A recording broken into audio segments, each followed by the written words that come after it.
yun, tama na po yun.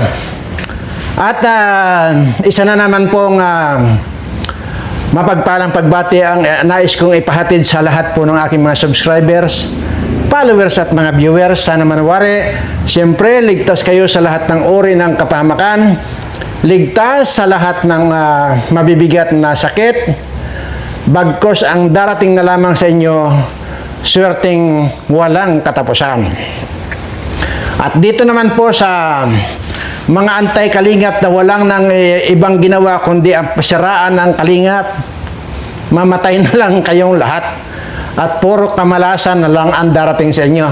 Kailanman hindi na kayo dadatnan ng anumang swerte sa buhay. Ayan po. At bago po tayo mapunta sa ating napaka-importanting topic ay tukoy na po. Tukoy na po yung sinasabi ni Noli kung sino yung mga malalaking tao at matatakaw at mga masisiba na kanyang mga pinalamon daw noong pumunta sa diyan sa daet. Ayan, tukoy na po. At yan po, since na alam ko na, natural, sasabihin ko rito, hindi ko po pwedeng sabihin, yan po ang pwede nyong asahan sa akin na once na yan ay nalaman ko, kumpirmado, siguradong ibubulgar ko rin dito. Sino po ba?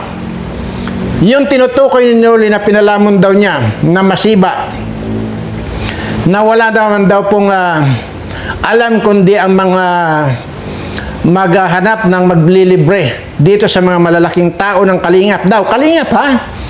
Mga kalingap po ito. Ang tinutukoy na malalaking tao, masisiba, matatakaw.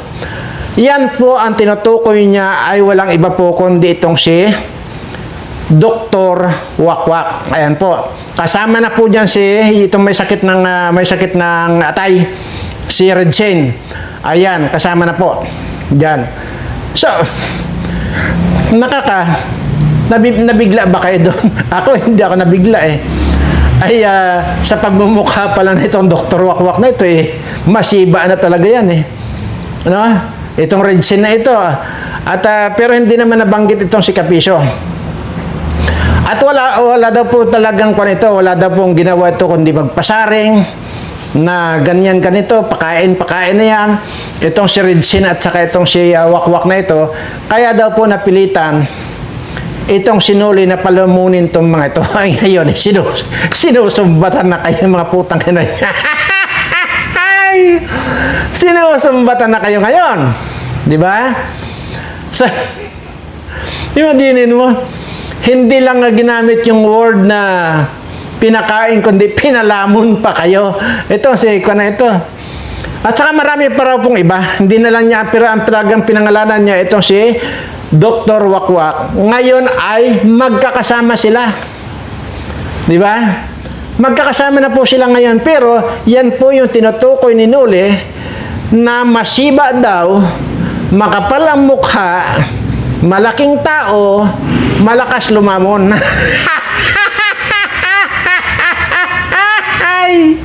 Di ba?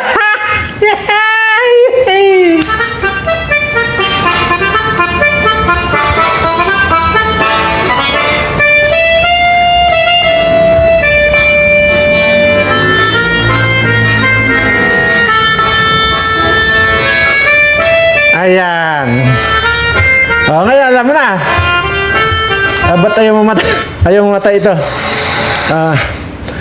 Ayun, alam nyo na ngayon kung sino itong mga masiba na matakaw pa. Ayan. Yan po yan si Redsen ang pinangalanan. Saka itong si Dr. Wakwak. Ayan. Pero, mayroon pa po isa bago tayo mapunta doon sa importanteng topic natin. Ano? At muli ay nais kong magpaalala na naman dito sa mga Kalingap Angels. Ano? At doon pa po sa mga darating na mga Kalingap Angels, paalalahanan ko na naman kayo. Dahil dito naman po ay hindi ako pwedeng magsawa sa pagpapaalala sa inyo. Ngayon pong panahong ito, wala na pong kayong pwedeng pagkatiwalaan kundi itong si Kalinga Prab lang. Alam niyo po ba kung bakit ko nasabi yan? Sa tinagal-tagal ko na sumubaybay dito sa batang ito, wala akong makita. Pilit kong hinahalukay ito, wala akong makita na ito ay mga uunsi or mga tatarantado sa inyo. Kaya po yung mga nakaraang sinasabi ko sa inyo, kayong mga angels, Kalingap angels, nandito ang kinabukasan ninyo sa Kalingap. Yan po ang masabi ko. Wala po akong nakitang pamamanyak na ito. Wala po akong nakitang yung kalibugan sa katawan. Even though, siyempre, natural, lahat ng tao malilibog yan. Pero nasa lugar. Maglilibog ka sa asawa mo, natural yun. Oh, hindi kagaya nitong si Kwan. Itong si paralyzed daw ko, no? Ha? Paralyzed, pero nandyan sa sabungan. Ha? Nandyan sa sabungan itong paralyzed na ito. Hindi lang yan. Nag-beer house pa pala ang putang ina. Ayan, alam nyo na, yung mga donor-donor ninyo, yung mga sponsor ninyo, alam nyo na ngayon. Hindi lang nagsasabong ang gago. Nandyan pa sa beer house. See? Siguro, ay maaaring ito ay nagsasawa na rin siguro kay Butanding. Pero kung po ito kita nyo po yung kita nyo po ba itong sinasabing paralyzed?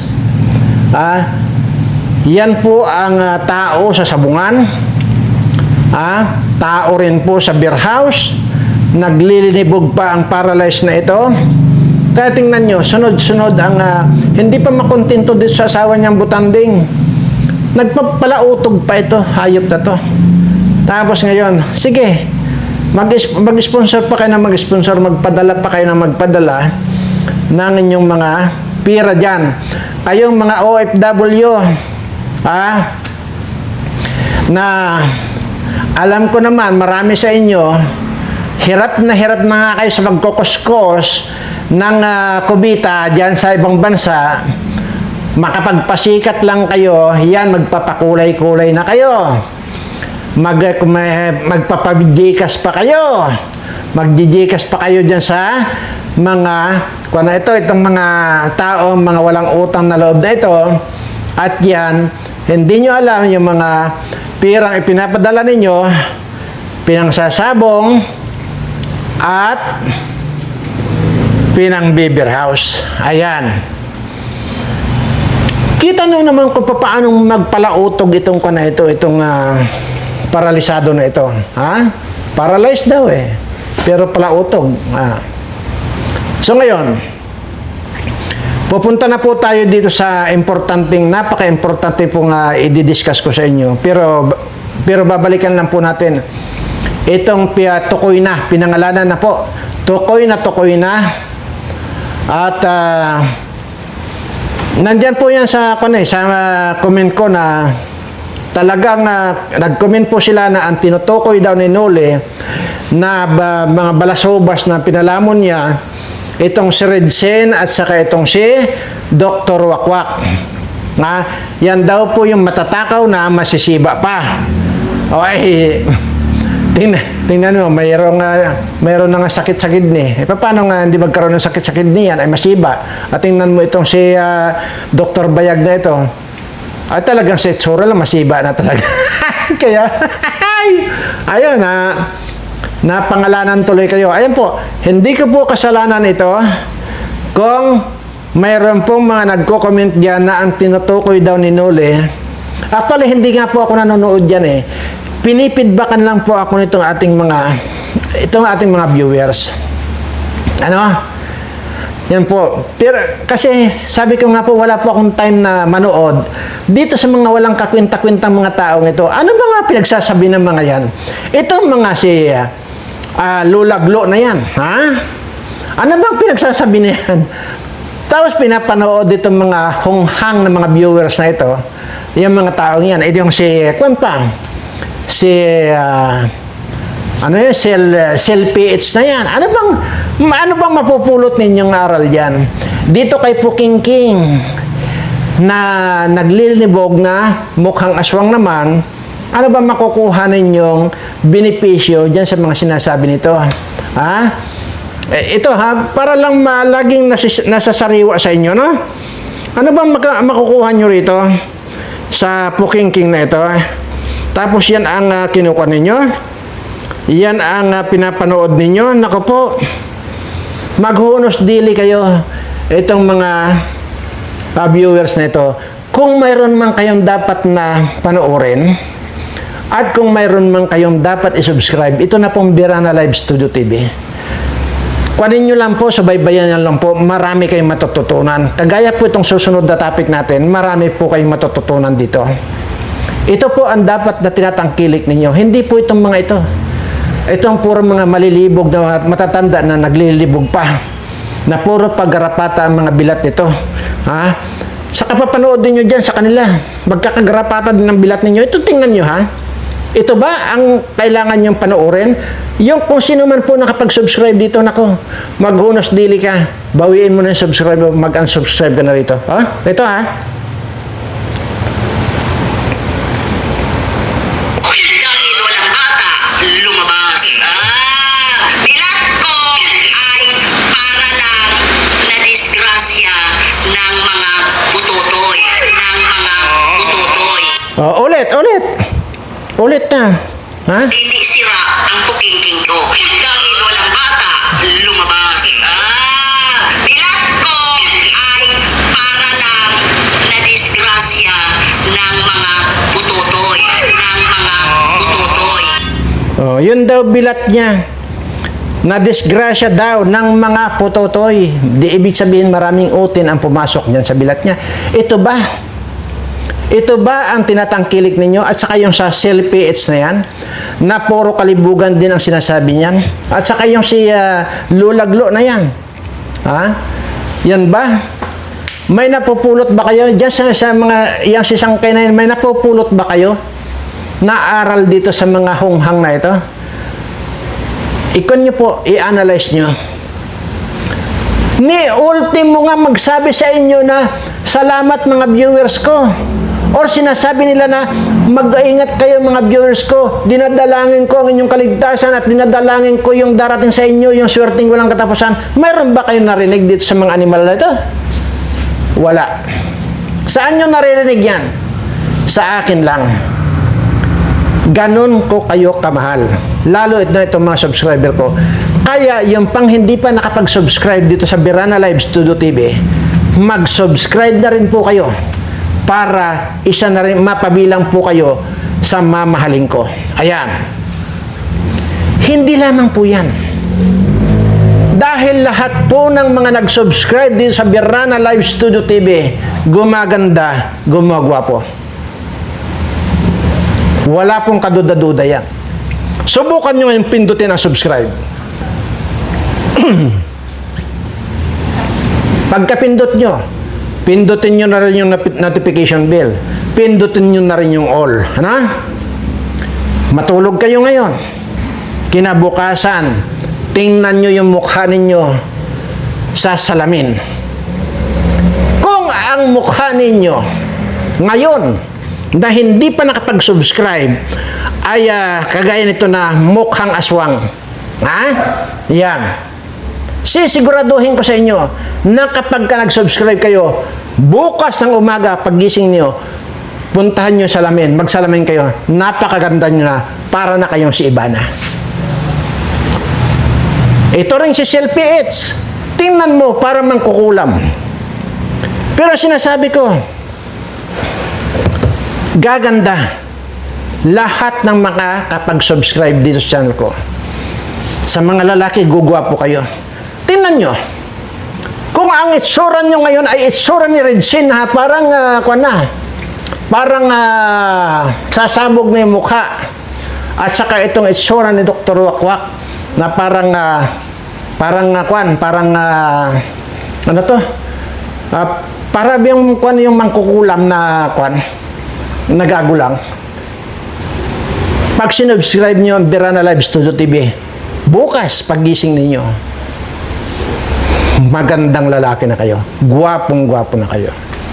Hindi lang yan, kikinis pa ang balat ninyo. Kagaya nito. Ayan. O, diba? Ngayon, pupunta na tayo dito sa ating main topic. Kung ito po ay na-discuss ko, ito po yung sa mga dating subscriber ko, ito noong as a political vlogger po, as political reactor, ay yung pong mga lutong-luto na po yung mga subscriber ko dito sa itinuturo ko na kagalingan, kaligtasan nila sa mga darating pang mga virus dito sa atin. Alam na po nila. So ngayon, since na may nadagdag naman tayo na mga subscriber ko na nanggaling din sa Kalingap, ay karapatan ko at obligasyon ko rin ituro sa inyo. Yun pong sinasabi ko na, pero bago yan, ikon ko muna. I-play ko muna kung bakit noon pa ito Kaya ako nagturo dyan, mayroon akong i-discuss dyan na para pang detox nung laso na in-injection nila sa inyo nung time ng COVID-19. So para lang po maintindihan ninyo, ito po muna, panoorin nyo po muna. Alala sa lahat ng nagpabakuna noong COVID-19 ay hanggang taong 2030 na lang ang itatagal nyo ayon yan sa Health Organization. Bago yan, makakaranas muna kayo ng panlalabo ng mata, panghihina ng katawan, hirap sa paghinga, madaling mapagod, cancer at sakit sa puso. Huwag gawing biro ang post na ito, share para marami ang... Di po ba? Pinutol ko na po dahil plini ko ng buo-buo yung kahapon Ayan. Mayroon po akong itinuro dyan at na pang detox or ilalabas niya yung in-inject sa inyong lason or lead content na nandyan ngayon pumasok na sa inyong katawan na yan ang magkukos ng kanser. Noon pa po yan at itinuro ko na rin po ang kagamutan yan. Nandyan po sa video ko. Hanapin nyo na lang po dyan yung video ko. Kahapon po, sinabi ko yan, di ba nanawagan ako rito? Yun pong nakagawa na at nakaalam na kung ano yung pag-detox ng mga in-injection sa inyo ng COVID-19, ay mangyari na mag-comment kung anong title. Kasi ako rin po, limot ko na kung anong title. Yung may katagalan na po Yung itinuro ko na yun Kaya limot ko na yung title noon. Kaya ang sinasabi ko kahapon ay yung pong mga nakagawa na at yung mga gumawa na at sumunod na doon sa aking instruction ay mag-comment po kayo dyan kung ano yung title noon para mapanood din po ng iba. Ay, nandyan po. Ilan po yung nag-comment? Marami-rami rin po. Mga 5 yata yung nag-comment. Isa na po dyan si Liti Pablo. Yan po lagi ang nagtuturo sa inyo. Yan po nagko-comment lagi sa inyo. Na sana, kaya nga po sinasabi ko sa inyo, ugaliin din po ninyo paminsan-minsan ang magbasa ng comment. Kagaya kahapon, nanawagan ako kung sino yung nakagawa na. Ayun nga po, Liti Pablo at saka yung iba pa. Sinabi po nila yung title noong video ko na ang sinasabi diyan ay yung ang title ay si Ading isinugod na naman sa hospital. Di ba? Yan po ang title. Kasi comment lang po, kaya ko inilista na agad dito para sa ganon ay masabi ko na agad sa inyo. Kasi hilig na hilig ninyo yung idudot-dot na lang sa inyo. Kasasabi ko lang po, nandyan po sa video ko yung itinuro ko kung paanong ma-detox yung lason sa katawan ninyo. Pero nagtatanong pa rin at sasabihin pa yung iba pa, nagmamadali pa, napopersahin pa ako, sabihin ko na raw. Ay kung hindi ba namang ikaw, gonggong na nag-comment ka, kasasabi ko na hanapin mo dyan sa video ko kasi nga nalimutan ko na rin. At sabi ko, ugaliin yung magbasa ng comment, kasi sigurado po ako, lalo na itong si Liti Pablo, magko-comment po yan dahil gusto rin niya kayong malibre sa 2030. Hindi po ako ang may sabi na mamamatay na kayo sa 2030. Yan po yan. Yan ang nagsabi.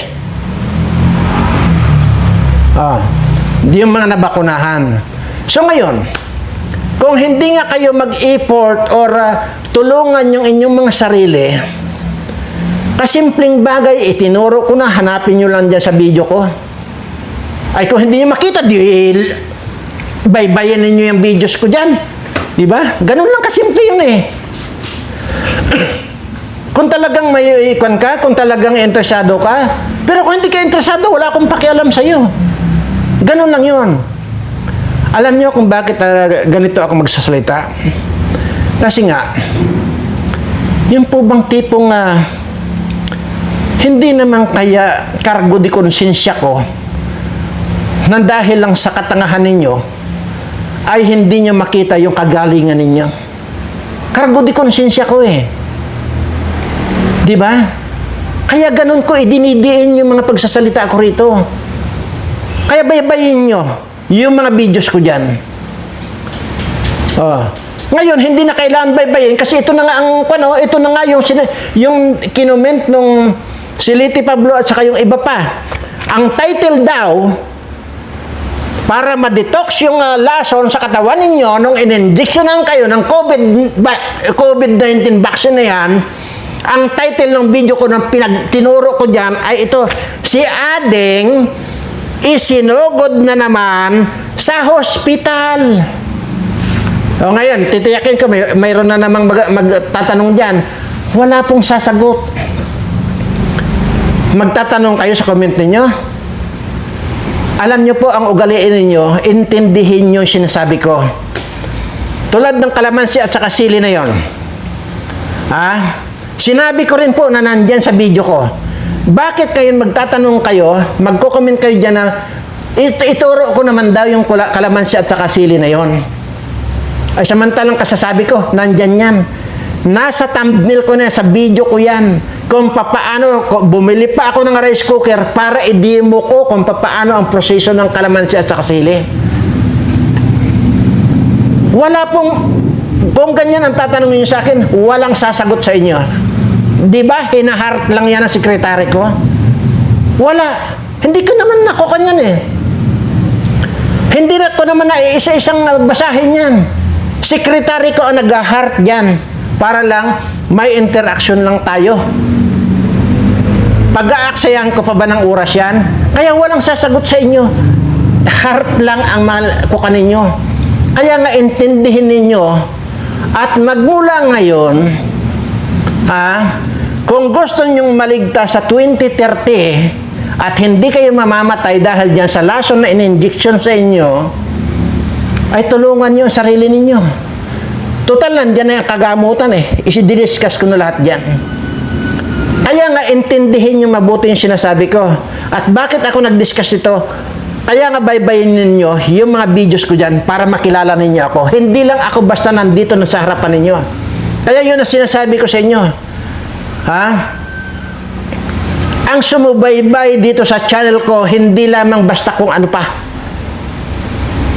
Kaligtasan ninyo at ikabubuti ninyo ang makukuha ninyo dito sa Birana Live Studio TV.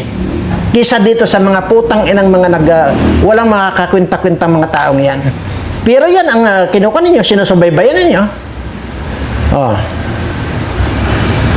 Pero hindi nyo sinasalang-alang yung kaligtasan ninyo. Mamamatay kayo. Hindi ako may sabi niyan. Ulitin natin. Para itanim nyo sa tuktok ninyo. Yan. Wala sa lahat ng nagpabakuna noong COVID-19 ay hanggang taong 2030 na lang ang itatagal nyo ayon yan sa health organization. Bago yan, makakaranas muna kayo ng panlalabo ng mata, pangihina ng katawan, hirap sa paghinga, madaling mapagod, cancer at sakit sa puso. Huwag gawing biro ang post na ito, share para...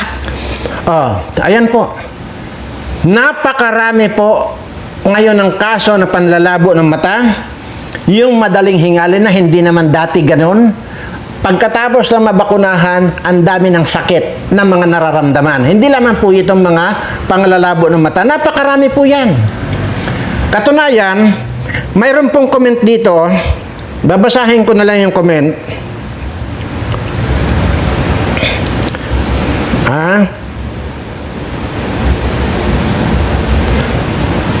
Sandali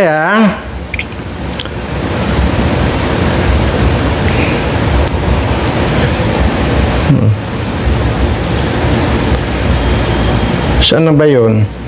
Mayroon pong comment dito Ito. Nag-comment po rito si France Katulong.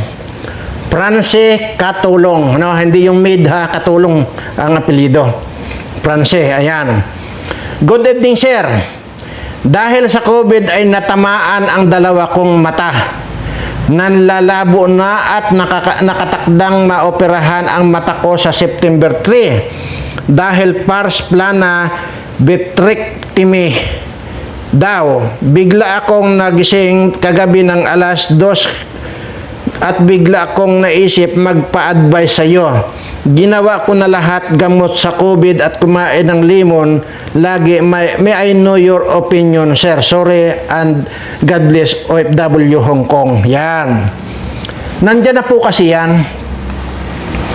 So wala pong choice kundi talaga magpagamot kayo dahil nandyan na Pumasok na nga po sa katawan ninyo.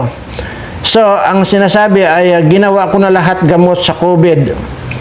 Hindi ko po sinabi kasi na nagamot sa COVID yung aking itinuturo. Kundi, kasi lampas na po ang COVID wala na tayong pinag-uusapang COVID. Ang sinasabi ko po yung in-injection sa inyo noong time ng COVID-19, yung bakuna. Pero wala na po tayong gagamuting COVID dito dahil tapos na po yung COVID. Kumain ng limon lagi. May I know your opinion, sir? Sorry, God bless OFW. Wala pong choice kundi talaga magpagamot. Ipagamot na po yung mata ninyo. Hindi lamang po kayo, madam. At marami po, napakarami po rito sa Pilipinas. Nang pumunta po kayo dyan ngayon sa mga hospital. Na yung mga doktor yung mga doktor ng mata, pumunta po kayo. Kung ikumpara nyo at magtanong po kayo, napakarami po may mga problema sa mata. Ganon din po doon sa problema sa baga. Napakarami po ng tinamaan ng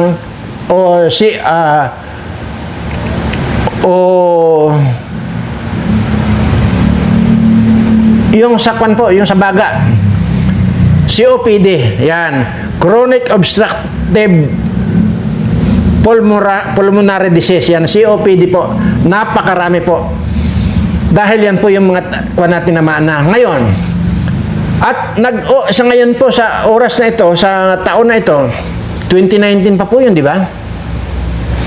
Mga nagsisimula na po yung pagdevelop ng cancer sa inyong katawan, yun po yung mga tama ng mga nakapagpa-vaccine noong COVID-19 na yun. No? Ngayon, napakarami po dyan na maitinuro ko. Kagaya niyan, pag-detox yan yung mga pag-detox yan. Sinabi ko na kanina, tapos magtatanong na naman kayo, yung ikinoment dyan ng viewer natin na title nung ko na yun, para panoorin ninyo, sinabi ko na. Ngayon, napakarami po akong itinuro dyan. Lalo na yung mga pagkain ninyo. Marami po akong itinuro dyan. Maging ito napakasimple, pero napakasimpleng sakit. Pero, ang tawag dito, yung, itong, di ba,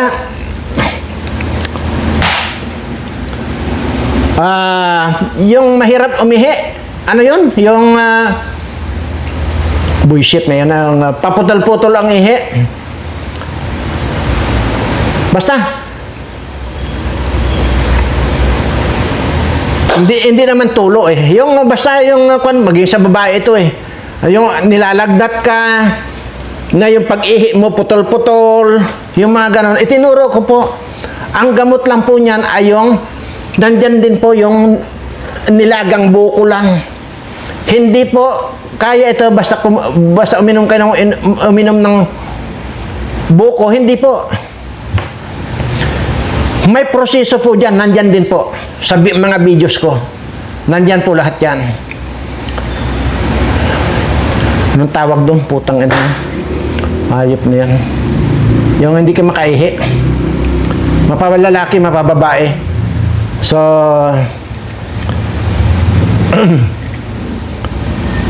sige, bahala na. Alam nyo na yan, basta yung hindi makaihi na lalagnating ka pa. Yung, yan po yan. Itinuro ko po dyan na yung nilagang buko. Kaya mali yung sabi nyo na magkukan lang kayo, maglalaga lang kayo, magkukan lang kayo. Inom kayo lang kayo ng buko, okay na. Hindi makukuha yan. May proseso, kaya nandyan po yan sa, napakarami po akong itinuro dyan sa inyo. Kagalingan at benepisyo sa inyong mga katawan. Kaya kung nga po sa inyo, para malubos ninyo akong makilala, panoorin nyo po isa-isa yung mga videos ko. May mga videos po ako dyan na walang kakwenta-kwenta. Pero, wag yun ang panoorin nyo. Ibig sabihin, pag wala ng kakwenta-kwenta, i-skip nyo na. Pumunta kayo sa isang video. Kaya lang po, ang problema po rito, minsan, sa unang mga part ng kwan, sa unang part ng video ko, walang kakwenta-kwenta. Ay baka i-skip ninyo yung pala, nandoon yung, kasunod na po doon yung,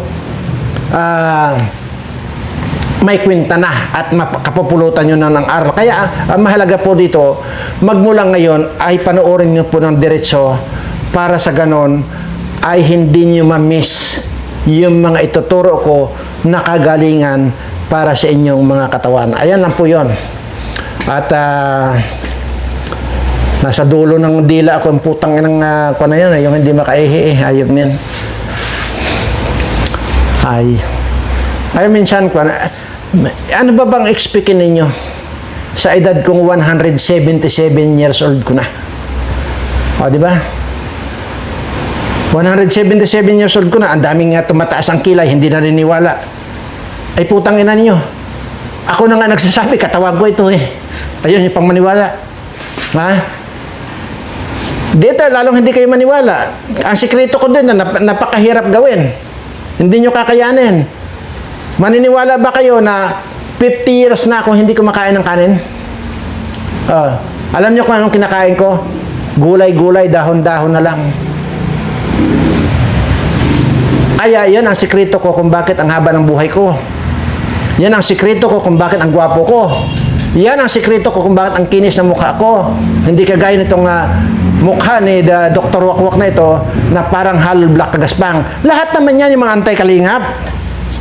Lahat yan ang papangit. Wala kayong makita maganda dyan. Wala kayong makitang mga makikinis ang mukha dyan. Lahat yan. Kasi mga kan pa. Mga mukhang aswang pa. Kagaya nitong si Hayat, si Cecil TV at saka yung Siglo. Mga mukhang aswang. Diba? Ayaw mo naman. Ako na nga nagsasabi. 50 years na po ako hindi kumakain ng kanin. Dahon-dahon, talbos-talbos, yan. Isa po ang ugaliin ninyo ito, Ito na lang, kahit na ito ang mamintin ninyo. Yung dahon ng malunggay, i-blend po ninyo. Kung wala po kayong blender, magsabi kayo, bibigyan ko kayo ng blender. Para lang gumanda yung mga katawan ninyo. Kung wala man kayo, halimbawa, bayuhin ninyo. Yung yung dahon ng malunggay, tapos siyempre at lagyan nyo ng kaunting sabaw ng niyog para lang para lang makapiga kayo ng mapalabas yung katas ng dahon ng malunggay, ganon.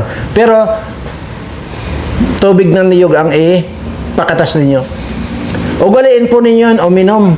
Kung kaya ninyo yung isang baso, kung hindi naman kalahating baso lang, umaga, tanghali, hapon. Sisiguraduhin ko po sa inyo, malayo, natatablan kayo or magkakasakit kayo ng kanser. Yan po yan ang number 1. Anyway, mahaba na po tayo dito at ibabalikan ko lang po yung ating unang topic na tinukoy na po na ang tinutukoy ni Nole na pinalamon niya na masiba at malaking katawan ay si Dr. Wakwak at saka si Redsin. Yan po yung tinutukoy niya na malakas daw lumamon. Itong si Dr. Wakwak. Pero ngayon, magkasama na po sila. Ngayon, magkasama na po. Ito po yung mga taong walang mga sariling paninindigan. Ngayon, sisiraan nila ang Kalingap. Mga buwaka ng ina ninyo. Wala na kayong ginawa. Kaya ang lagi kong dalangin dito, mamatay na lang kayong lahat. Hanggang dito lamang po at sa lahat po ng aking mga subscriber, mahal na mahal ko po kayong lahat.